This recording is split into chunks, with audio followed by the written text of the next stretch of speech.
हमारे चैनल को सब्सक्राइब करना ना भूलें और बेल आइकन को जरूर प्रेस करें ताकि अगली वीडियो आप तक आसानी से पहुंचे। स्वागत है आप सभी का आपके अपने YouTube चैनल स्टडी विद शालिका में। B.Ed थर्ड सेम में आपका पूर्ण प्रैक्टिकल का होता है, जिसमें साइकोलॉजी के प्रैक्टिकल भी आपको करने होते हैं और एग्ज़ाम के समय इसका वाइवा भी होता है।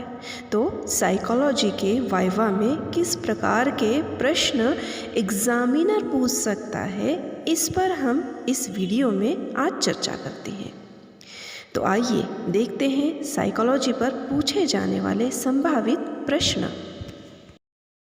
एग्ज़ामिनर आपसे पूछ सकता है कि मनोविज्ञान का इतिहास बताइए।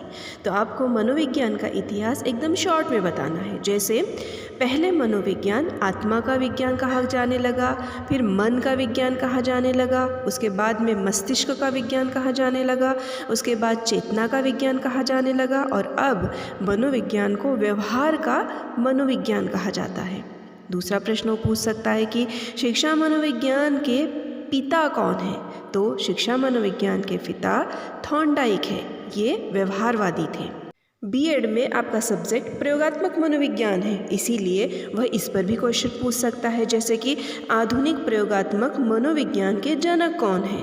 तो इसके जनक विलियम वुंट हैं। उसके बाद में सर्वप्रथम मनोवैज्ञानिक प्रयोगशाला किसने और कहाँ स्थापन की। तो इसके जवाब में आप कह सकते हैं कि विलियम वुंट ने सन 1879 में जर्मन के लिपजिंग विश्वविद्यालय में मनोवैज्ञानिक प्रयोगशाला की स्थापना की।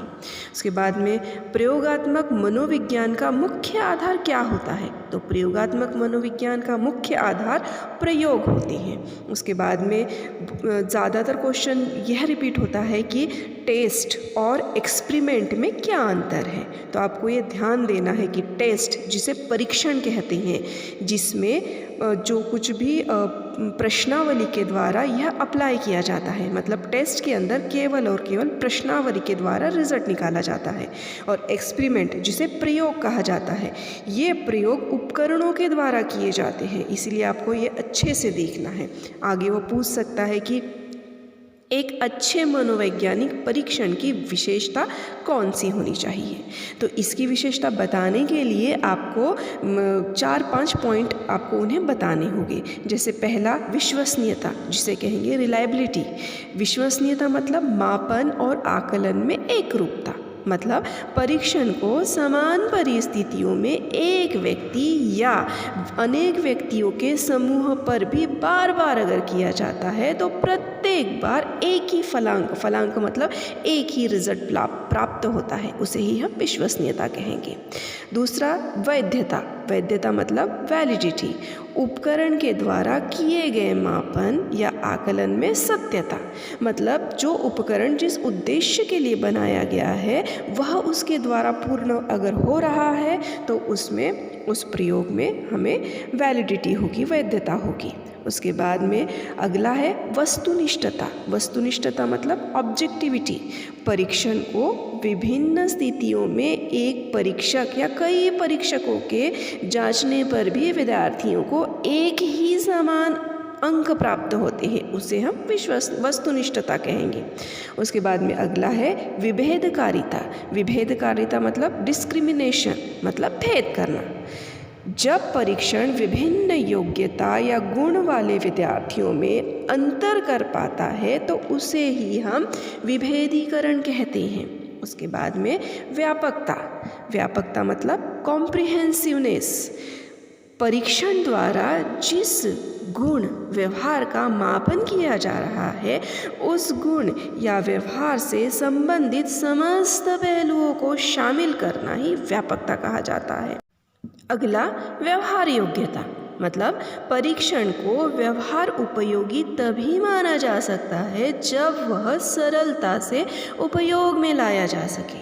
अगला प्रश्न वो आपसे पूछ सकता है कि प्रायोगिक रिपोर्ट लेखन के चरण कौन कौन से हैं। जब हमने क्लास में परीक्षण किए थे उस समय आपने उसकी थ्योरी भी लिखी थी, और थ्योरी लिखते समय मतलब उसका रिपोर्ट लिखते समय जो कुछ भी पॉइंट्स आपने लिखे थे वह आपको यहाँ पर सारे बताने हैं। जैसे कि सबसे पहले हम शीर्षक लिखते हैं, उसके बाद में लेखक का नाम लिखते हैं, उसके बाद उद्देश्य लिखते हैं, उसके बाद आवश्यक सामग्री लिखा जाता है, फिर प्रयोग का दिनांक, दिन, समय व स्थान लिखा जाता है। उसके बाद में आपका प्रयोज्य की सारी इन्फॉर्मेशन दी जाती है, मतलब उसकी प्रोफाइल रेडी की जाती है। उसके बाद में प्रयोगकर्ता की प्रोफाइल रेडी की जाती है। उसके बाद में आपको निर्देश देने रहते हैं, उसके बाद विधि बतानी होती है, सावधानियाँ होती है, उसके बाद में अंतदर्शन होता है, फिर फलांकन होता है, उसके बाद में निरीक्षण तालिका होती है, फिर मानक तालिका होती है, और सबसे लास्ट में आपका परिणाम या फिर आपकी विवेचना निकाली जाती है। इस तरीके से आप रिपोर्ट लिखते समय पूरे की पूरे पॉइंट टू पॉइंट पूरा उसका लेखन करते हैं। उसके बाद में वह अगला क्वेश्चन पूछ सकता है कि बीएड में कुल कितने साइकोलॉजी के प्रैक्टिकल्स हैं, तो आपको यहाँ पर आंसर देना है कि बीएड में कुल 10 साइकोलॉजी के प्रैक्टिकल्स है, जिसमें से हमें कोई भी 5 करने होते हैं। अब वह डीपली अगर पूछ सकता है तो उसमें बोल सकता है कि आपके जो 10 साइकोलॉजी के प्रैक्टिकल्स हैं उसके नाम बताइए। तो इसके अंदर आपको सबसे पहला बोलना है शाब्दिक बुद्धि परीक्षण, मतलब वर्बल इंटेलिजेंट टेस्ट, और शाब्दिक बुद्धि परीक्षण, नॉन वर्बल इंटेलिजेंट टेस्ट, रुचि परीक्षण, इंटरेस्ट टेस्ट, विद्यालयीन समायोजन परीक्षण मतलब स्कूल एडजस्टमेंट टेस्ट, व्यक्तित्व परीक्षण मतलब पर्सनालिटी टेस्ट, अभिवृत्ति परीक्षण मतलब एटीट्यूड टेस्ट, मूल्य परीक्षण मतलब वैल्यू टेस्ट, चिंता परीक्षण मतलब एंजाइटी टेस्ट, उसके बाद में उपलब्धि परीक्षण मतलब अचीवमेंट टेस्ट, और सबसे last learning by whole and part method. इतने सारे आपको बीएड में प्रैक्टिकल्स है, इसमें से कोई भी आपको 5 अप्लाई करने रहते हैं। अगला वह पूछेगा कि आपने इनमें से कौन से प्रैक्टिकल किए हैं, फिर आपको उसमें से आंसर देना है कि आपने जो 5 प्रैक्टिकल्स अप्लाई किए हैं उसके आप आंसर वहाँ दे सकते हैं। अब जो आपने 5 प्रैक्टिकल्स अप्लाई किए फिर उसके ऊपर वो क्वेश्चन पूछ सकता है कि रुचि क्या है, तो इसमें जवाब में आप कह सकते हैं कि रुचि व्यक्ति की किसी वस्तु में या कार्य करने में पसंद व नापसंद बताती है। फिर वो पूछ सकता है रुचि परीक्षण का विकास कितने क्षेत्रों में हुआ है, तो रुचि परीक्षण का विकास टोटल 3 फील्ड में हुआ है, मतलब एक सामान्य रुचि परीक्षण, दूसरा व्यावसायिक रुचि परीक्षण, तीसरा शैक्षिक रुचि परीक्षण। फिर वो अब पूछ सकता है कि रुचि परीक्षण में आपने कौन सा किया है, फिर आपको यहाँ पर जवाब देना है आप लोगों ने हमने कॉलेज में व्यावसायिक रुचि प्रपत्र मतलब वोकेशनल इंटरेस्ट टेस्ट अप्लाई किया था। उसके बाद में वो इसी पर आधारित क्वेश्चन पूछ सकता है कि यह किसने बनाया है, तब आपको उसके ऑथर्स का नेम देना है, मतलब डॉक्टर SP कुलश्रेष्ठ जो देहरादून के थे उन्होंने यह बनाया है। उसके बाद में वह अगला पूछ सकता है कि समायोजन किसे कहेंगे, तो समायोजन व्यक्ति की पर्यावरण के साथ अंतःक्रिया है, मतलब जो अपने आसपास का जो माहौल होता है उसके साथ में हम तालमेल बैठाते हैं, उसे ही हम समायोजन कहते हैं। फिर समायोजन परीक्षण में आपने कौन सा किया है, ऐसा वो आपसे क्वेश्चन पूछ सकता है। तो इस परीक्षण में हमने विद्यालयीन समायोजन परीक्षण किया था।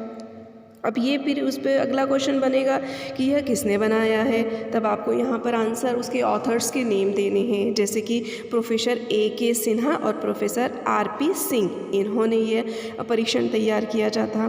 फिर उसमें ये पूछ सकता है कि इस परीक्षण में कितने क्षेत्र मतलब एरियाज़ हैं, तो हमने जब अप्लाई किया था उस समय हमने देखा था कि यह समायोजन परीक्षण में टोटल 5 एरियाज़ हैं। अब उनके वो नाम भी आपको वहाँ अगर बता सकते हो कि जैसे उसमें आपका दिया है क मतलब A होम फील्ड, ख मतलब B हेल्थ फील्ड, C मतलब ग सोशल फील्ड, घ मतलब D इमोशनल फील्ड, च मतलब E एजुकेशनल फील्ड। ऐसे आप उसको अलग अलग तरीके से बोल सकते हैं। उसके बाद में वो अगला पूछ सकता है कि अभिवृत्ति किसे कहेंगे, तो किसी व्यक्ति, घटना, विचार या वस्तु के प्रति अनुकूल अथवा प्रतिकूल भावना को ही हम अभिवृत्ति कहते हैं।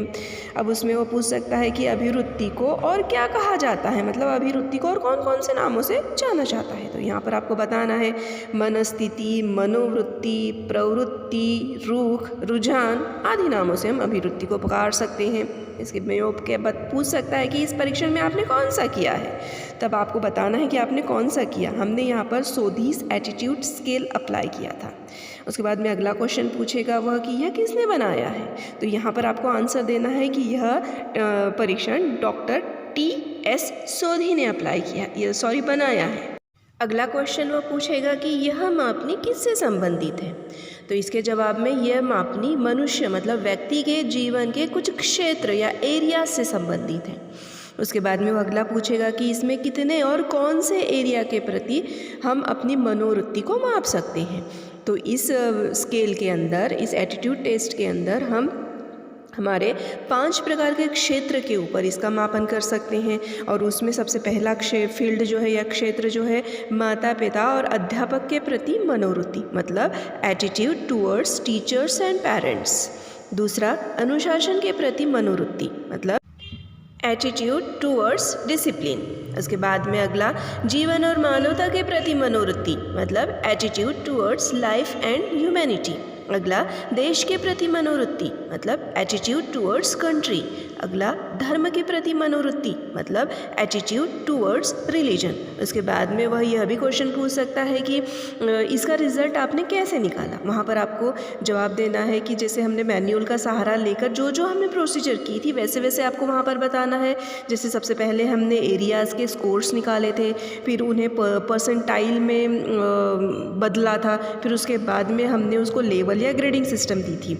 इस तरीके से हमने एटीट्यूड टेस्ट का रिजल्ट निकाला था। उसके बाद में अगला क्वेश्चन वो पूछ सकता है कि व्यक्तित्व किसे कहेंगे, तो हम जो कुछ भी करते हैं और वह व्यक्तित्व कहलाता है। इसके बाद में अगला इस परीक्षण में आपने कौन सा किया था, तो हमने इस परीक्षण में अंतर्मुखी बहिर्मुखी व्यक्तित्व परीक्षण अप्लाई किया था।